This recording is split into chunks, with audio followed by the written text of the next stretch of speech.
Daiola é cantautora, ativista e arte-educadora. É negra e mineira.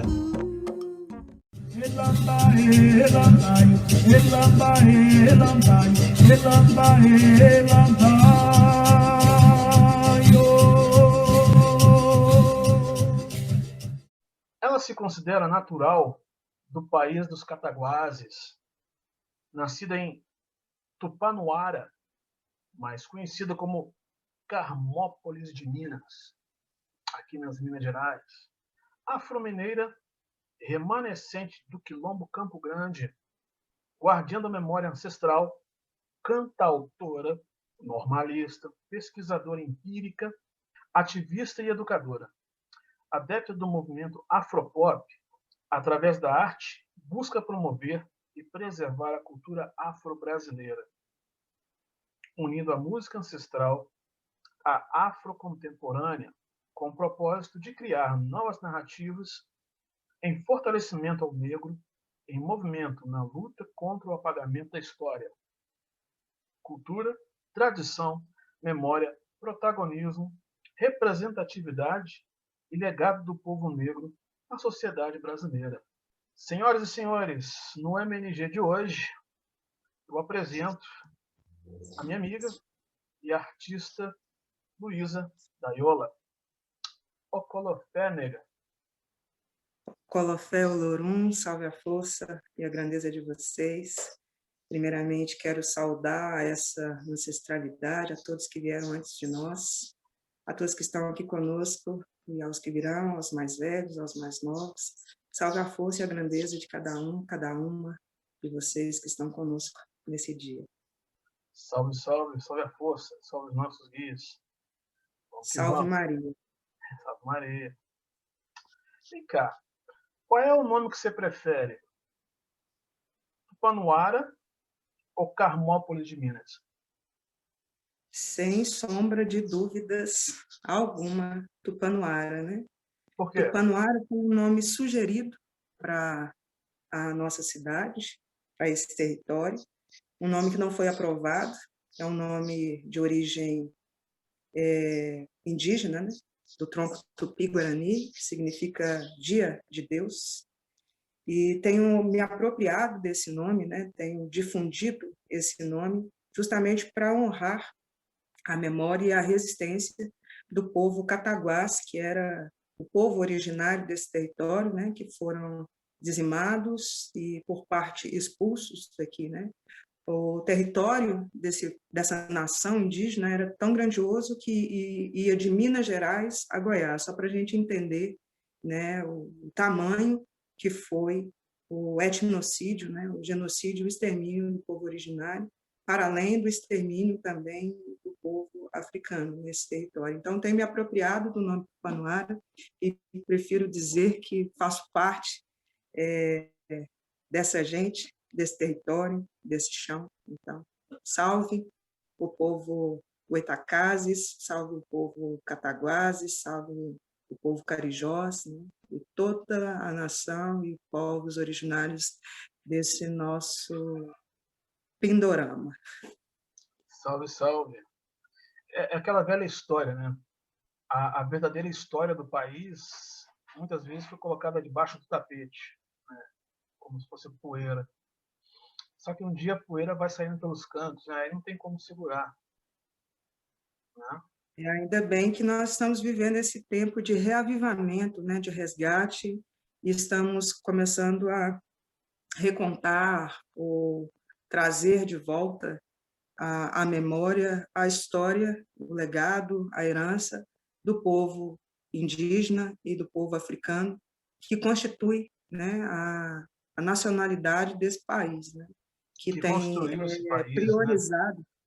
Com certeza, e que tem priorizado uma única narrativa, uma narrativa que beneficia o opressor, né, o dominador, e com isso fazendo com que o que deveria ser encontro se torne cada vez mais uma segregação, uma separação, uma violência histórica. A gente chega lá. Deixa eu falar um pouquinho de você. você, remanescente do Quilombo Campo Grande, qual que é o grande legado deixado por teus ancestrais e quais seriam as formas ou meios utilizados para perpetuar essa cultura riquíssima que a gente vê? O Quilombo do Campo Grande, de me integrar, né, me apropriar também e me entender como uma remanescente do Quilombo do Campo Grande, é entender que o Quilombo do Campo Grande foi, em número de confederações, maior do que o próprio Quilombo de Palmares. E é um quilombo situado aqui na região centro-oeste de Minas, e cujo rei Ambrósio, né, é uma figura emblemática na resistência do povo africano nesse território, sobretudo, majoritariamente, o povo banto, né?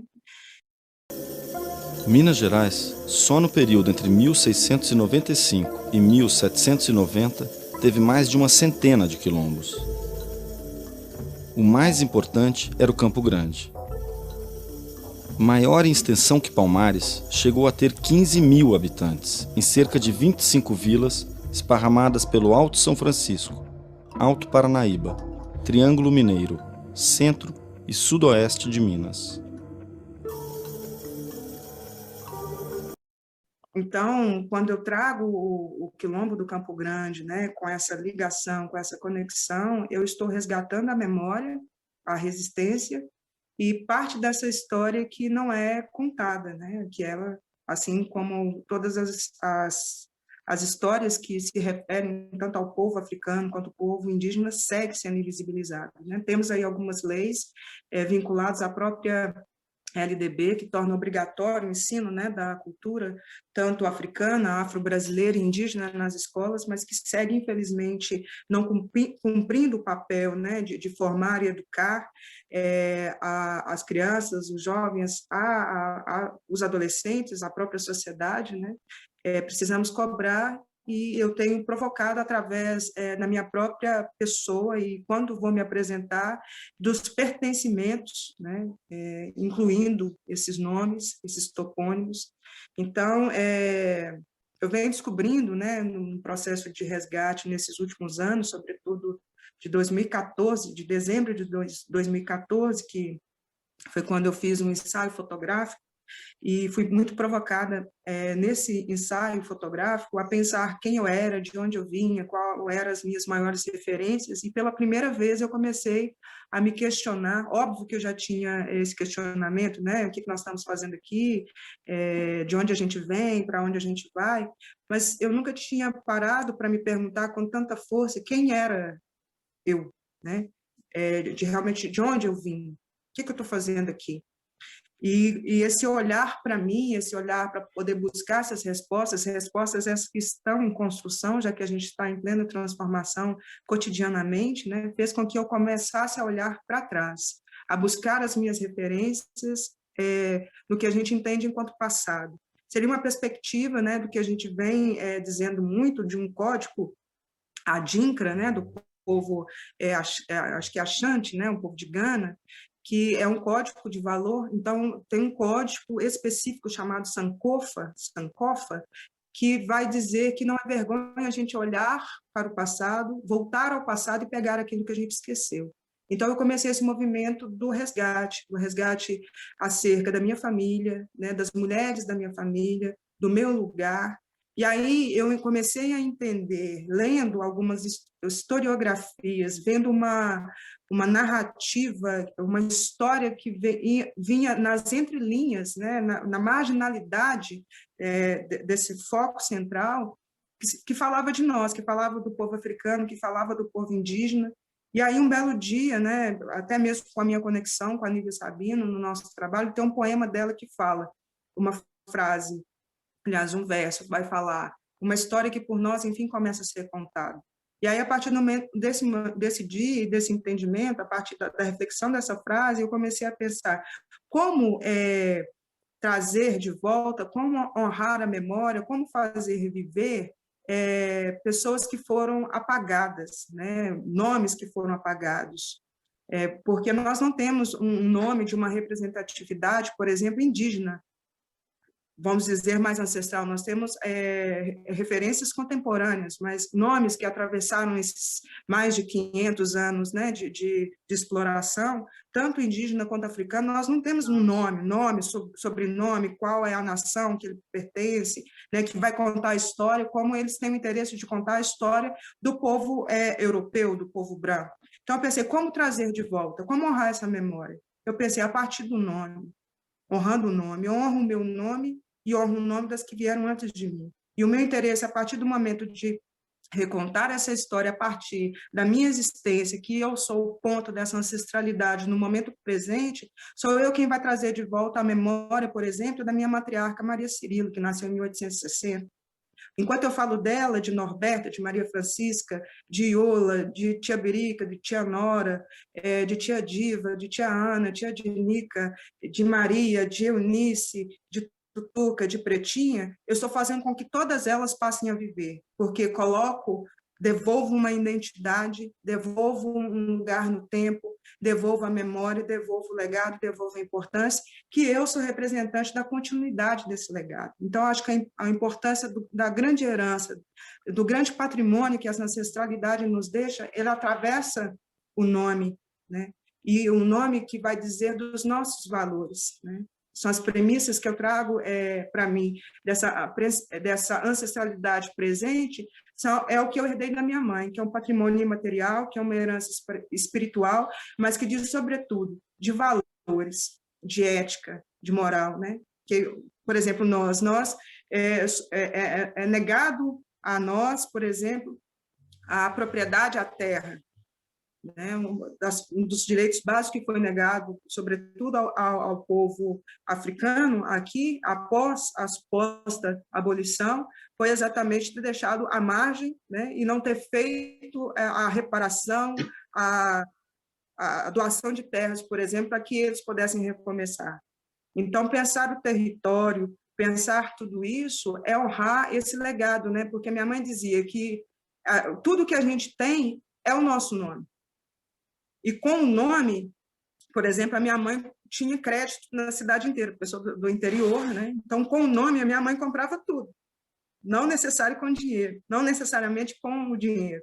Então, isso vai dizer da importância, né? Por isso que eu exalto no meu nome, Luísa da Iola, a memória tanto da minha mãe biológica, né? A minha mãe que me gerou, Lúcia Maria de Oliveira, que escolheu o meu nome, cujo significado é guerreira, tanto que eu aproprio agora, né, faço questão de ter um nome, ter um sobrenome por escolha e por pertença. Luísa, honrando a memória da minha mãe biológica, Lúcia Maria de Oliveira, e da Iola, separado da Iola, em memória e reverência, em honra à memória da minha mãe que me criou, né, minha mãe adotiva, Elvira de Oliveira, mais conhecida como Iola.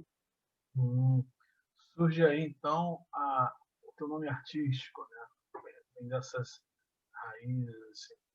Teu nome artístico. É mais que um nome artístico, né? Luísa da Iola sou eu. Luísa da Iola é como todo mundo aqui em Carmópolis me conhece. Quando vai perguntar assim, você conhece a Luísa? Eles vão perguntar, Luísa, filha de quem? A filha da Iola. Conheço, Luísa da Iola. Então, antes eu estava buscando um nome artístico, né? Foi Daiola, apóstrofo, 2 L's, depois foi Lu Daiola, com D apóstrofo, 2 L's, depois foi Lu Daiola, com sem apóstrofo e um L só. E aí, quando eu me aproprio da minha identidade, me aproprio do meu nome, desse pertencimento, né? Dessa reconexão com a minha ancestralidade, eu entendo que eu sou Luísa Daiola. O encontro dessas duas mulheres, dessas duas árvores, desses 2 troncos que me constituem, e eu sou o resultado delas, né? Tanto da força, da coragem, eu gosto de dizer que eu sou filha da coragem com a filha da generosidade. Coragem da minha mãe Lúcia, que foi uma mãe solo, uma mãe solteira na década de 70, que enfrentou uma família, que enfrentou o abandono do homem que ela amava, meu pai, que não me assumiu, e depois da minha mãe adotiva, da generosidade dela ter me acolhido como filha, me escolhido para ser filha dela, e que, inclusive, para um propósito da ancestralidade, eu me tornei a única filha negra, já que ela criou 5 filhos, 4 deles brancos de uma única família, e eu a única filha negra. Sou eu, essa filha negra que ela escolheu e fez herdeira do legado do clã a qual ela pertence, que vem dessa linhagem, dessa grande matriarca Maria Cirilo, a segunda parteira, né, do povoado, uma figura extremamente conhecida, respeitada, que colocou várias cabeças no mundo, e das mãos dela, do corpo, das entranhas dessa mulher também, nasceram outras gerações de parteiras, que, inclusive, até hoje, temos mulheres desse clã, né, dessa linhagem no ofício. Coisa bonita, eu. História, nossa. Você sabe que sou seu fã também, né? Que bonito isso. É recíproco. Não é? Falando em ser fã, uma perguntinha legal aqui. Falando sobre vida de artista, né? A gente sabe que a vida de artista no Brasil é um longo e árduo caminho a se percorrer. Eu queria que você falasse um pouco da sua história com a música e da importância dela para a sua formação artística, profissional e pessoal. Ontem eu estava refletindo sobre isso. Eu venho refletindo muito quando as pessoas perguntam assim, quando que a música entra na sua vida, né? E é curioso porque eu sou uma pessoa extremamente curiosa e eu tenho, quando eu me intitulo enquanto uma pesquisadora empírica, é porque eu sou movida pela curiosidade, e a partir dessa curiosidade eu passo a buscar por mim mesma, né? De forma individual, a entender o mundo, a buscar respostas para as perguntas que eu tenho me fazido. Então, a música, eu comecei a pensar que a música ela não entra na vida da gente, né? A música ela está na nossa vida, né? O próprio universo tem a sua canção, tem o seu som, né? Tem a sua vibração. Dizem em tempos remotos que nós tínhamos a capacidade de ouvir a música do universo e que com o tempo nós fomos perdendo essa sensibilidade. E eu sou, né? Eu como gosto de muitas coisas e vejo sentido em muitas ciências, na astrologia o meu signo solar é Touro e o meu ascendente é Libra. E ambos os signos são regidos por Vênus, que é a deusa da música, a deusa da beleza, a deusa da música. Então, isso faz parte da minha essência. Se eu sou filha regida pela própria deusa, pela própria música, meu espírito, a minha alma já está conectada a essa grande mãe, que eu, né, reconheço também, que é um dos nomes dessa grande divindade, dessa grande mãe, a música. Então, a música ela começa a manifestar em mim a partir da infância, quando eu ouço a minha mãe, Iola, cantar. É a primeira voz que eu vou ouvir. As primeiras referências musicais vêm dela, porque eu ouvi o que ela ouvia aos domingos, né? Ela ia preparar um almoço, ela colocava alguns discos para tocar, e através dela eu pude conhecer, por exemplo, Bezerra da Silva, conhecer Aparecida, e outros. A minha mãe gostava muito de sertanejo, né? Cantava aquelas músicas da era do rádio também, Dalva de Oliveira. Então, essa voz e essas referências são as minhas referências primeiras. Antes eu dizia que a música que eu tinha começado, artisticamente, que a música tinha me tocado na adolescência, porque eu cantei na igreja dos 16 aos 23 anos, no Ministério de Música da Igreja Católica, ligado ao movimento da renovação carismática. Assim como várias outras pessoas que começaram a trajetória na música a partir das igrejas, né, com esse canto de louvação, a minha história não é um pouco diferente. Mas a música, ela acontece, ou ela me arrebata um pouco antes, ou bem antes, né? Na verdade, o meu primeiro momento, a minha primeira apresentação, ela se deu na minha formatura do pré-primário, quando a nossa professora escolheu alguns alunos para poder fazerem um número artístico para apresentar no dia da formatura. No dia da formatura, nós subimos ao palco em dupla, cantamos a minha primeira canção. A primeira canção que eu cantei é Alecrim Dourado. Nós cantamos circulando uma árvore. É muito curioso isso, né? Porque nós temos uma ligação com esse circular a árvore, né? Que em um momento da nossa história, da nossa ancestralidade, circular a árvore seria para fazer com que nós esquecêssemos quem éramos, de onde nós vínhamos. Naquele momento, nós estávamos ali circulando, cantando, saudando o alecrim. No final dessa apresentação, todos os familiares, os convidados que estavam lá, levantaram, aplaudiram, E no meio, né, desse público estava lá minha mãe, aplaudindo, sorrindo, orgulhosa. Eu penso que a satisfação que a minha mãe teve, e aquela criança olhar para ela, para sua mãe estando satisfeita, orgulhosa, ficou algo em mim, na minha memória. E aí, na adolescência, eu começo a cantar. Depois, em 2001, para além desse cantar em louvação, eu comecei a cantar em barzinho, com um repertório que a gente diria de música secular, era como eram definidas, né? A música litúrgica e a música secular.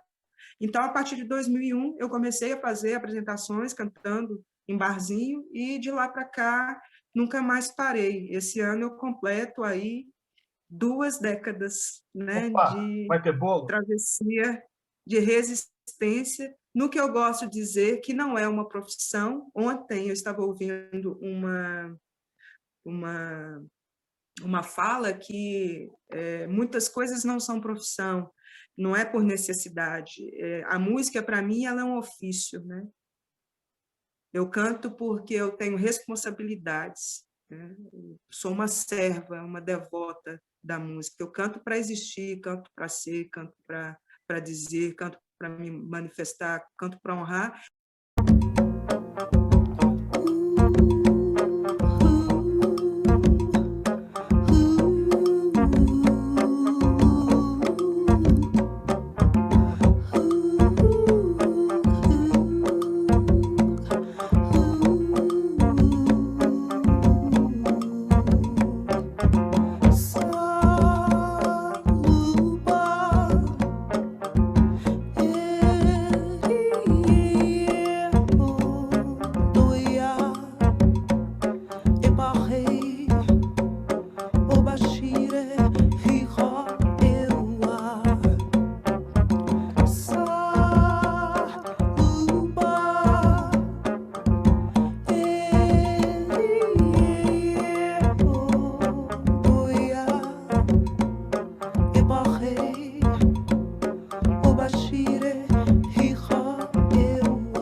E, curiosamente, eu comecei a cantar, né, assim, com consciência, para louvar a uma força maior, para fazer com que as pessoas olhassem para dentro.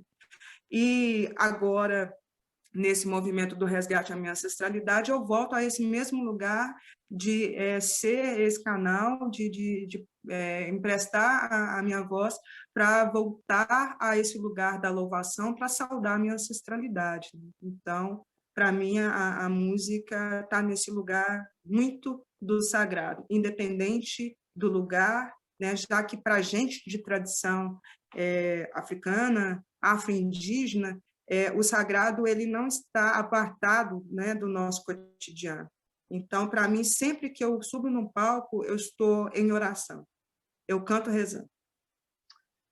Falando um pouco sobre vozes e tal, você chegou a participar de um projeto chamado Interioranas. Fala um pouco sobre ele. Interioranas é o encontro é a devolução da poesia à música, né? É um trabalho, um projeto em parceria com a poeta Nívia Sabino, que é de Nova Lima, interiorana. Inclusive, esses poemas, esses canto-poemas, eles fazem parte da obra dela, né? Lançada, mas, se não me engano, eu acredito que foi em 2016 que essa obra foi lançada, Interiorana, a primeira edição, e ela já está na segunda edição. Então, são canto-poemas inspirados nessa obra. Nessa marujada são muitas vozes. Nesse nosso sol, deixa eu te mostrar, deixa eu sambar, revidar o estrago. Deixa eu te mostrar, deixa eu sambar,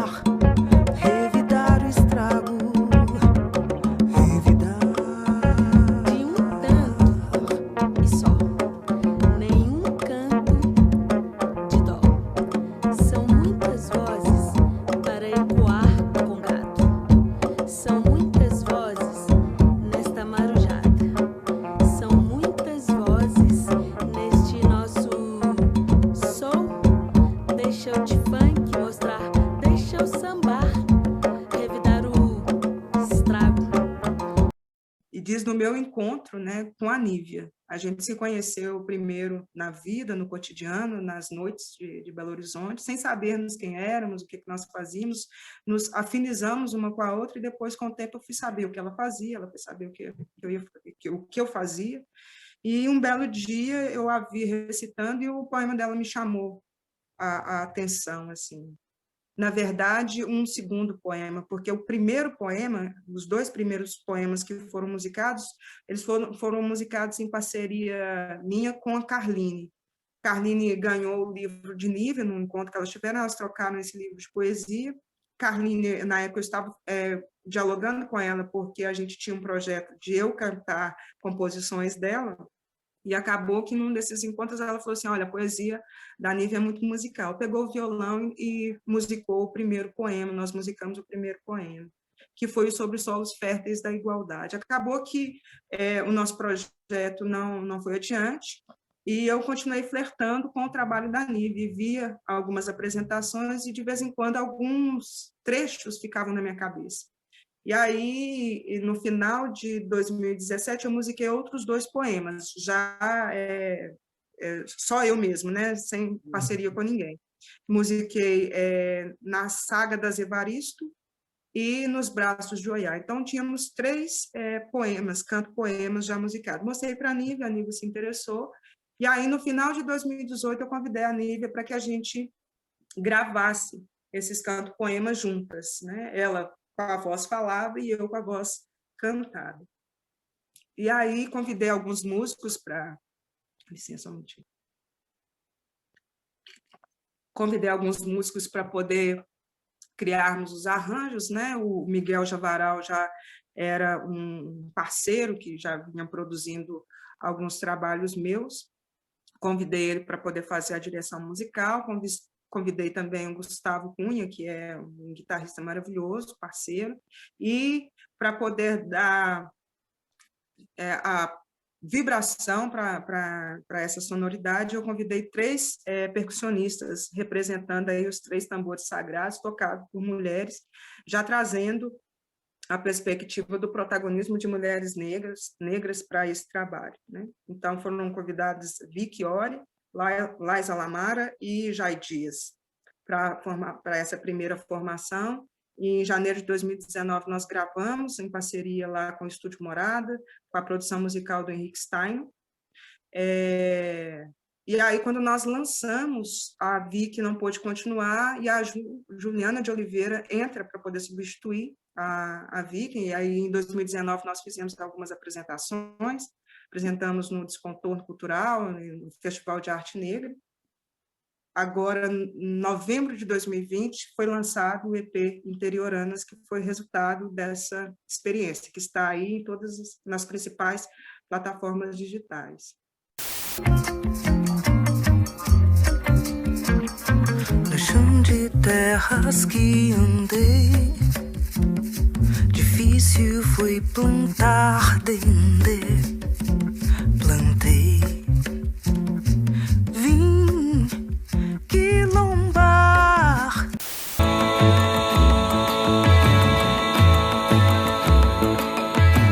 Vim de sangue no olhar, da sangria meu guia, de amar.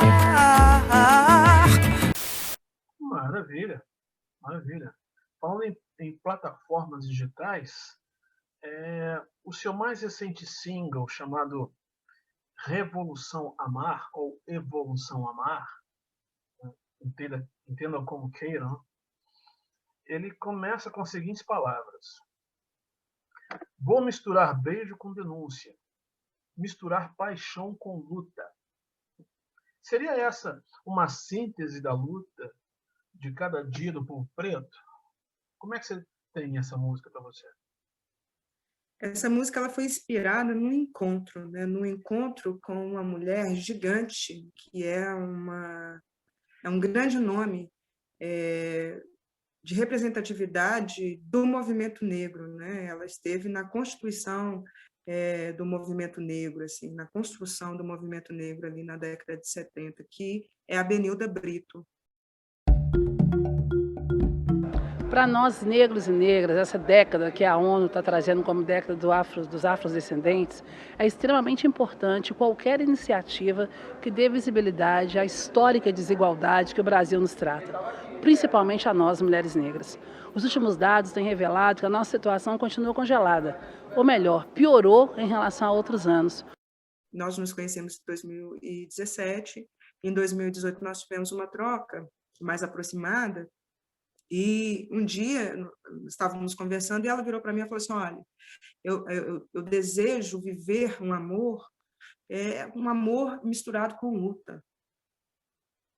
E ela foi falando aquilo, sabe, unindo a afetividade à luta, como se a gente não precisasse só lutar, mas que a gente merecia amar também. E aquelas palavras ficaram na minha cabeça, ecoando na minha cabeça, falei assim, gente, que coisa linda. Só que como ela falou assim, ali no calor do momento, né, nem eu registrei na íntegra tudo que ela falou como um poema, e ela também não. E aí eu procurei e falei com ela, olha, repete para mim o que você disse. E aí ela repete esse iniciozinho, essas duas primeiras frases, e o restante eu completo. Justamente trazendo isso porque o amor para o povo preto é cura. Amar para nós é um ato realmente revolucionário. Porque se a gente pensar que lá atrás esse mesmo amor foi usado para nos castigar, para nos violentar, e esse amor de geração em geração ele foi silenciado, mais do que negado, ele foi silenciado e manifestado de outras formas, através do cuidado, através de colocar a comida na mesa, porque se a gente for olhar, não sei como foi a sua criação, mas, por exemplo, a criação da minha mãe não teve essa coisa de beijo, de abraço, de afeto. E, por isso, muitas das nossas mais velhas não tinham essa relação para com os filhos. Talvez elas começassem a ter para com netos e bisnetos, mas os seus filhos tiveram praticamente uma criação mais, vamos dizer, seca, que pode ser entendida menos amorosa, mas, ao mesmo tempo, a gente precisa entender o que é o amor e qual lugar do amor está. Porque, por exemplo, lá no início, né, da escravização, usava-se desse amor, você não podia demonstrar que você tinha uma conexão, um apreço, um amor por aquela outra pessoa, seja o seu filho, seja o seu companheiro, se você derramasse uma lágrima que fosse, para te castigar, para fazer doer em você, eles pegavam as pessoas que você amava. Então, esse secar, né, esse guardar, esse preservar, coloca o nosso amor num outro lugar. Então, essa música, essa mensagem, ela vem dizer dessa revolução através do amor que a gente quer, infelizmente, precisa continuar lutando, que é o legado que a gente herda, né? Dona Elisa, a matriarca do samba, minha madrinha, me disse um dia, olha, você não é diferente, eu herdei a luta. E ela é uma mulher de 73 anos. Ela falou assim, você herdou a luta também. Então, a luta nos acompanha. Até que nós sejamos realmente livres, né? Nós estamos ainda num processo de abolição. Mas, aliás, mais que abolição, nós estamos ainda negociando as nossas alforrias, né? Então, eu acredito que o amor, devolver o amor, a gente trocar esses afetos, são momentos de cura e de fortalecimento também, que a gente vai erguer o punho muitas vezes, mas mãos dadas vai fazer com que a gente vá mais longe, que significa, nesse caminho, para além da luta, a nossa união também, através dos nossos afetos. É com afetos, é com essa troca de afetos que a gente começa a encerrar a nossa entrevista. O Minas Negras Gerais quer te agradecer imensamente por você ter se disponibilizado a bater um papo com a gente. Tenho certeza que isso vai beneficiar muita gente aí também, né? Teus amigos, pessoas também que estão começando na música, ou já estão na música, né? Na luta por direitos humanos, na luta por direitos dos pretos e dos indígenas também, né? Verdadeiros construtores do país chamado Brasil. Os verdadeiros filhos da terra. Exatamente.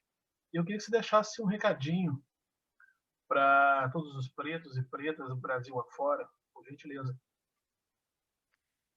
Quero lhe agradecer por abrir as portas, né, dessa casa, desse espaço, desse quilombo. Tenho acompanhado o trabalho, parabenizá-lo, né, por essa iniciativa de dar vez e voz a todos nós, né, através desse canal, desse rio, que muita boa água possa verter sobre esse rio aí. A mensagem que eu deixo para todos que se encontrarem conosco, é uma frase que eu tenho pensado muito para esse momento que nós estamos vivendo, que independente do tempo, seja ele bom, seja ele ruim, seja um tempo de tristeza profunda, seja um dia de alegria imensa, que a gente nunca se esqueça que tudo passa. E isso também passará. Muito bem. Eu conversei com Luísa Daiola, diretamente de Tupãnuara, ou Salve. outros conhecem Carmópolis de Minas, aqui Salve. em Minas Gerais. Luísa Daiola é prova de um Brasil negro que dá muito certo.